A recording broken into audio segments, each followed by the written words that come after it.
আল্লাহ সুবহানাল্লাহ। বিক্রেতা কারা? মিনাল মুমিনিনা আনফুসাহুম। মুমিন মুমিন, বিক্রেতা কারা? আমরা। পণ্যটা কি?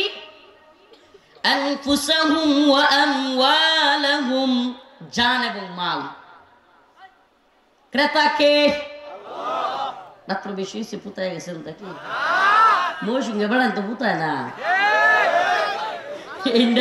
ইন্ডার ওয়াজ এই যে কয় সারা দিন ডিউটি করছি, হুজুর আগামীকালকে ডিউটি নাই, কইতে তো হয় না আসি ফজর না পড়ে রেখে ঘুমায়া জুমাও পড়তাম না লাগলে।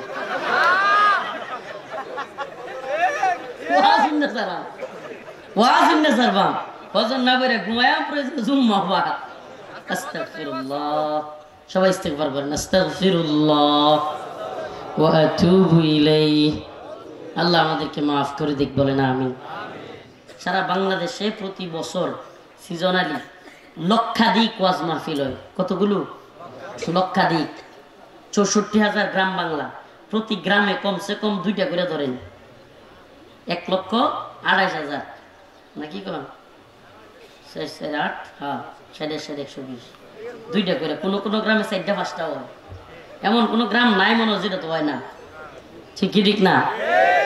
১,২৮,০০০ মাহফিল যদি হয়, এই ১,২৮,০০০ মাহফিলকে এক পাল্লায় রাখবেন, আর এক পাল্লায় ফজরের 1 ওয়াক্ত নামাজের আপনার একটা সিজদাকে রাখবেন। একটা সিজদা, কয়টা?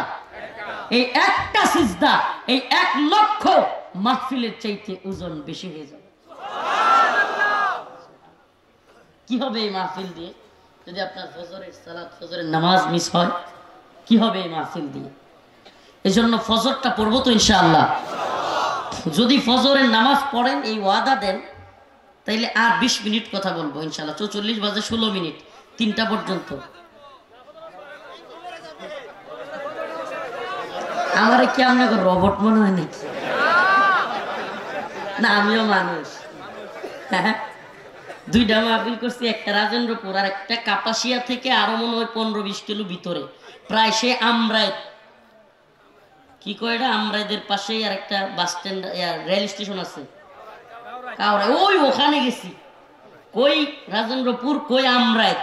এরপরে আসছি বড়াডুবা, আরো 4-5 কিলো বা 10 কিলো ভিতরে। এখন আবার কইতেছেন ফজর পর্যন্ত চালাইতাম। আপনারা কি আমার তেলে এক কাজ করিল, আপনারাও ঘুমান 1 ঘন্টা, আমিও ঘুমাই, এরপরও আসল। কি আশ্চর্য কথাবার্তা। তো দয়া করে একটু লিমিটে রাখা আবেগে হুশ হারাইলেন না। যদি বিশুদ্ধবার না হইয়া খালি বুধবার হইতো, তাইলে বলেন হুজুর আপনি রোজ আপনি করেন, আমি আমার অফিসে যাই। এটা আমরা জানি, সবাই এটাই করলে নিলে। এসব এই ফ্যাক্টরি এলাকাতে বৃহস্পতিবারে হুজুররাও বুঝে খুব ভালো যে এই দিন ছাড়া মানুষ পাইতাম না, এই দিনই ওয়াজটা করায়। এর লেগে একদিনে 3টা বুঝা ছাপাইয়া দেয়, অন্যান্য দিনে নিতে চায় না। হুজুর বিশুদ্ধবার। আবার কি করে জানেন? আরেকটা প্ল্যান আছে কমিটির, টিয়া পয়সা কিছু বেশি বনের লেগে। কয় হুজুর 10 তারিখের পাশাপাশি হইলে ভালো হয়, কালেকশন একটু ভালো হয়। আসে সব মাহফিল গাজীপুরের, খালি কিনে হুজুর 10 থেকে 15-এর মধ্যে হইলে ভালো হয়। কি আশ্চর্য। আবার বৃহস্পতিবার হইলে আরো ভালো। আল্লাহ পাক বুঝার তৌফিক দান করুক। এর মানে কি বোঝা যায়? যে আমার দুনিয়া ভিকামরা আগে, আমার দুনিয়া ভিকামরা আগে। এরপরে মাহফিল শুনলে শুনলাম, না শুনলে নাই। আর আপনি খালি একটু ভাইরাল দেখি ইউটিউব ফেসবুকে, না হলে তো আইলাম নইলে। আপনারা দেখতাম আইসি না তো, কোরআন হাদিসের কথা শুনতাম আইসি না তো, আইসি তো একটু ভাইরাল দেখতাম। জীবন বড় ইউটিউবে ফেসবুকে দেখছি, আচ্ছা একটু দেখি আপনারা কেমন চেহারা। যারা দেয়া শেষ এরা অনেকে গেছে গা। আল্লাহ মাফ করুক, বলে না আমিন। হাসতেছেন, কষ্টে বলতেছি। এই অবস্থা থেকে আমাদেরকে বেরোইতে হবে বাবা। কি হবে এই দুনিয়ায়?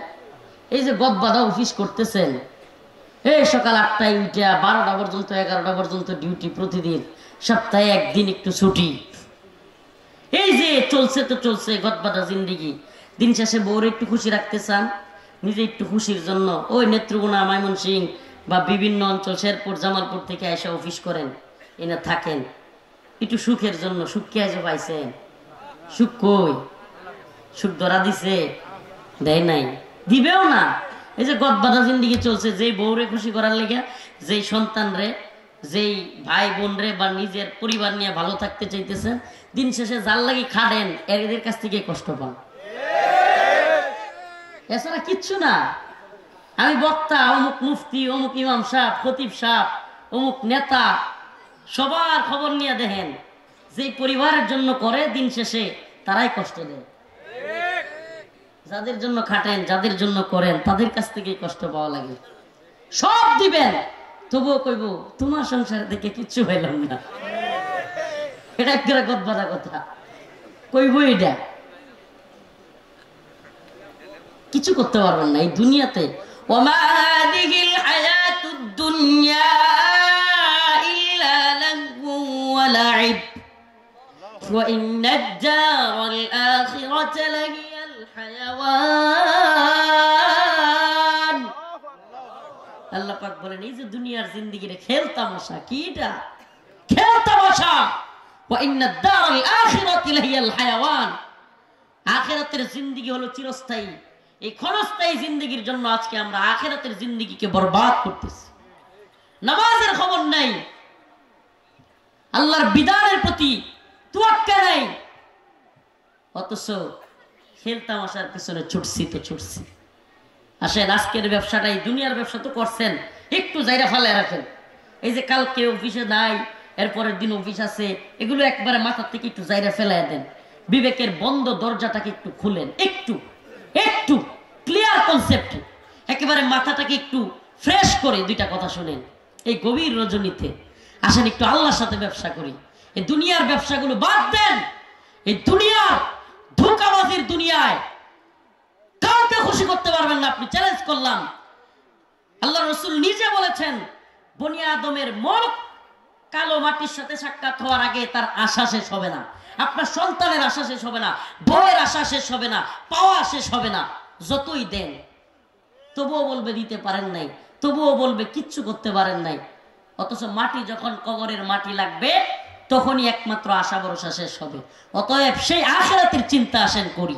আল্লাহ বলেছেন আমি হলাম ক্রেতা, তোমরা বিক্রেতা। মালটা কি? জান এবং মাল। আনফুসাহুম ওয়া আমওয়ালাহুম, জানমাল, আমার আপনার জানমাল বিক্রি করব কার কাছে? বিনিময়ে আমরা কি হব, কি পাবো? মাশাআল্লাহ, তো ওয়াজ ভালো জানে। ইন্নাল্লাহা আশতারা মিনাল মুমিনিনা আনফুসাহুম ওয়া আমওয়ালাহুম বিআন্না লাহুমুল জান্নাহ। সুবহানাল্লাহ। কিন্তু এই জানমাল দেয়ার রাস্তাটা এটা কোনটা? গণতন্ত্রের মিছিলে, হ্যাঁ, বুটের লাইনে, সিরিয়ালে বুটের লাইনে যারা গণতন্ত্রের যারা জিহাদ কয়, এদের জিহাদের দৌড় কি? প্রকৃত জিহাদে, কোরআন সুন্নাহর জিহাদে তো গনিমত আছে। গনিমত আছে না নাই হুজুর? ইয়াসআলুনাকা আনিল আনফাল কুলিল আনফালু লিল্লাহ। গনিমতের আলোচনায় গেলাম না, কিন্তু গনিমত এটা তো বুঝেন, যুদ্ধলপ্ত মাল। যুদ্ধবন্দীদেরকে গনিমত বলা হয়, বন্দীরাও গনিমত, মালগুলো গনিমত। এখন বোর্ডের সিরিয়ালে দাঁড়াইলে কোনো দাসী পাওয়া যাবে নি? সামনে দাসী গুলো চোর, তারপর একটা মাটি করবো। আল্লাহ আমাদেরকে বোঝার তৌফিক দান করুন।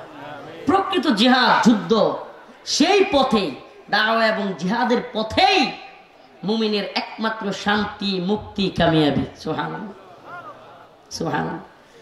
বিশ্বাস করেন, যতই ক্ষমতার পরিবর্তন হোক এই ভূখণ্ডে শান্তি আসবে না, পৃথিবীতে শান্তি আসবে না। শান্তি, মুক্তি, কামিয়াবির একমাত্র পথ ইসলামী শরিয়া। কোরআন সুন্নাহ অনুযায়ী রাষ্ট্র ব্যবস্থা আসার আগ পর্যন্ত পৃথিবীর কোন জায়গায় শান্তি আসবে না, না, না। লিখে রাখেন, লিখে রাখেন। এজন্য আমরা কি চাইবো? এরকম পরিবর্তন একটার পর একটা, হ্যাঁ, একটার পর একটা পরিবর্তন হইতে থাকবে, কিন্তু শান্তি আর নাই। কোন শান্তি আছে? গার্মেন্টস, সোয়েটার ফ্যাক্টরির টাকা পয়সা, বেতন বাড়ছে, হ্যাঁ না বাড়বে? ডিউটি কমছে? পৃথিবীতে মনে হয় এমন কোন দেশ নাই যেই দেশে এই অল্প মূল্যে, এত কম মূল্যে শ্রম পাওয়া যায়। হতাশায় নিমজ্জিত আমার ভাই। ওই মালিক কোটি কোটি টাকা, বাড়ি গাড়ি সব আছে, বউয়ের গাড়ি, বাচ্চার গাড়ি, সবার গাড়ি, শালারও গাড়ি কিনা দেয়, কিন্তু শ্রমিকের বেতন দেয় না, ঠিক সময় মতো দিতে চায় না। এই ভণ্ডামি থাকতো না যদি ইসলামী শরিয়া থাকতো। এই রাস্তার মোড়ে মোড়ে রাতের বেলায়ও মাহফিল করে যায়, দেখি কত মা, কত বোন রাস্তার ফুটপাতে শীতে কাতরাইতেছে, বাচ্চাটাকে পেঁচায়া ধরে শুয়ে আছে, একবার নিজের কাপড় বাচ্চাকে দেয়, আরেকবার নিজে টাইনা পরে। এই কষ্টের জিন্দিগি, খানা নাই, কাপড় নাই, শীত বস্ত্র নাই, এগুলো কেন? এই বাংলাদেশে আছে না নাই? রাস্তাঘাটে রাত্রে বেরোলে পান না? এগুলো কেন? কোরআন সুন্নাহর শাসন নেই।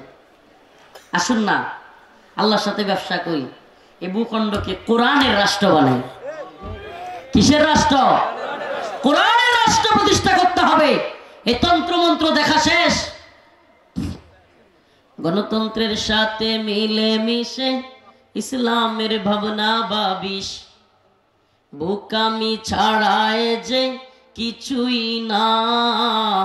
গণতন্ত্র আর ইসলাম এক জিনিস না, গণতন্ত্র আর ইসলাম এক জিনিস না।